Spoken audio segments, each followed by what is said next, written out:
préside le jury de Cannes, Rêve de singe Ferreri, I Want to Go Home René. Oui. Et alors, il y a une histoire extraordinaire là.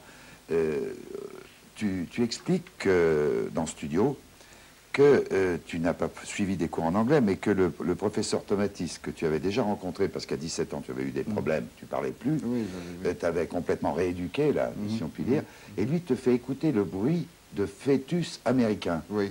Mais c'est complètement fou, ça. Tu peux développer un petit peu ça? C'est-à-dire que moi, le problème que j'avais quand je suis allé chez Tomatis, c'était à 15 ans, quand j'étais donc au théâtre, j'avais un blocage, je n'arrivais pas à parler. Et c'est-à-dire que j'écoutais trop. Et je n'arrivais plus à émettre. Donc, je ne pouvais plus poursuivre. Alors, il m'a rééduqué avec des sons. Des sons, il a calmé un peu, il a réglé les niveaux d'oreille. C'est-à-dire qu'il a fait en sorte que l'agression de l'audition n'empêche plus l'émission. Et là, j'ai été le revoir parce que je lui dis, tiens, c'était quand même... C'est parce que je me souviens que j'avais fait un travail magnifique là-bas et que j'avais développé une mémoire phénoménale. Et que ça a été aussi comment dire, l'ouverture rapide au théâtre et à toutes ces choses. Et puis au langage surtout, ce qui était vraiment la chose qui comptait le plus pour moi.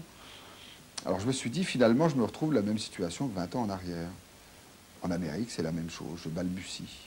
Alors j'ai dit, tiens, j'ai été voir Tomatis et il m'a dit, il n'y a pas de problème, je vais te faire quelque chose enfin, ça fait quand même, lui, il n'a pas cessé de travailler pendant 20 ans, donc ça s'est nettement amélioré.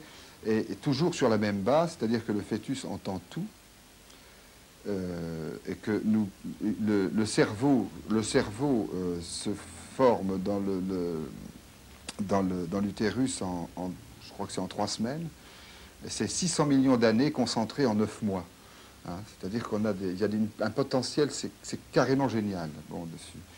Et donc il m'a fait entendre ce que le fœtus commence à entendre à 4 mois, les sons de la voix de sa mère. Et il travaille beaucoup sur Le Petit Prince de Saint-Exupéry, de même que sur les musiques de Mozart. Parce que le texte aussi a une importance. Et donc, il m'a fait passer des bandes qui sont très fatigantes à épuiser. Je me souviens, un jour, j'ai fait 2 heures de travail et j'étais dans un état d'énervement, mais j'ai pas dormi pendant 2 nuits, tellement ça m'avait agité la tête. Comme ça, je ne sais pas, on entend des sons, comme ça, qui sont les sons américains. C'est incroyable. Alors ça, faut le vivre, c'était des expériences à vivre et c'est passionnant. Et mes résultats concrets? Résultat, c'est-à-dire que je comprends tout, puisque je n'ai pas fait suffisamment, c'est-à-dire j'ai pu travailler là-dessus que 8 jours, 10 jours exactement. Il aurait fallu 3 semaines avec des repos, un peu. Et j'ai travaillé. Le résultat des cours, c'est que je comprends beaucoup plus les questions que mes propres réponses. Alors donc, je me démerde avec ça. Que j'ai à peu près... c'est pas du tout pour travailler l'accent ou pas, parce que l'accent, je m'en fous, puisque je joue un français, puis que j'ai pas besoin de changer les rayures du zèbre. Je serai toujours un français pour les Américains, et tant mieux. Parce que je pense j'ai à peu près une trentaine de films en Amérique, dont à peu près 15 succès qui passent aux télévisions régulièrement, et c'est comme ça qu'ils me veulent. Alors, ils sont très heureux, si je peux parler anglais. Justement, le film de Peter est magnifique pour ça. Tu es un musicien donc français. on va faire ça, voilà, parenthèse, tu as rencontré Belmondo, vous avez